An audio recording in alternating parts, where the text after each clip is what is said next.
আসসালামু আলাইকুম।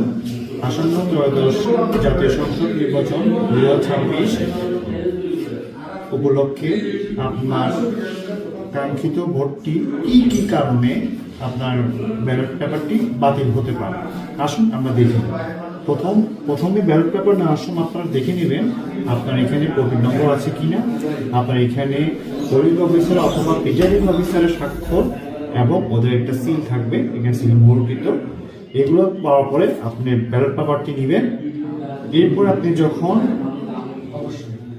এই মুহূর্তিত যেটা আপনি সিল মারবেন, সিলটা যদি আপনি এখানে মারেন অথবা আপনি সিলটি যদি আপনি এখানে মারলেন অথবা আপনার সিলটি আপনি এখানে মারলেন অথবা আপনি সিলটি এখানে মারলেন, তো এভাবে এইসব সিল মারার কারণে আপনার ব্যালটটি বাতিল হতে পারে, অথবা আপনার যে পছন্দসই যেখানে আপনি ভোট দান করেছেন সেটা আপনাকে নাও গণ্য হতে পারে।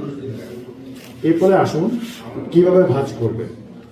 অনেকে দেখা গেল সিল মারার পরে সে এটাকে ভাঁজ করলো এভাবে, এটা বাতিল বলে গণ্য হবে বা হতে পারে। এরপরে কেউ ভাঁজ করলো এভাবে ভাঁজ করে এভাবে ভাঁজ করলো, সেটাও বাতিল বলে গণ্য হতে পারে, হবে না।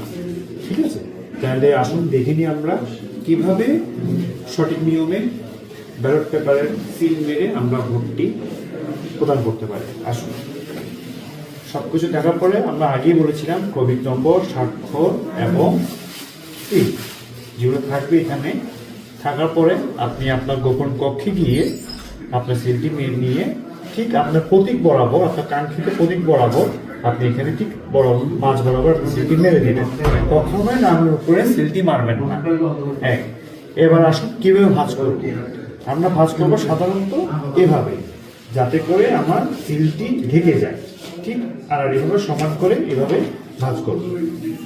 এরপরে ভাঁজ করবো আমরা এভাবে, ঠিক প্রথমে ডান দিক দিয়ে করলাম, এরপরে বাম পাশ দিয়ে করলাম।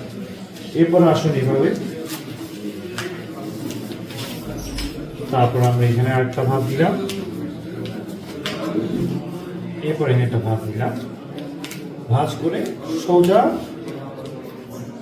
আপনি ব্যালট বাক্সে নিয়ে এটা প্রবেশ করে দিবেন এবং এটাই হচ্ছে সঠিক পদ্ধতি। আসসালামু আলাইকুম।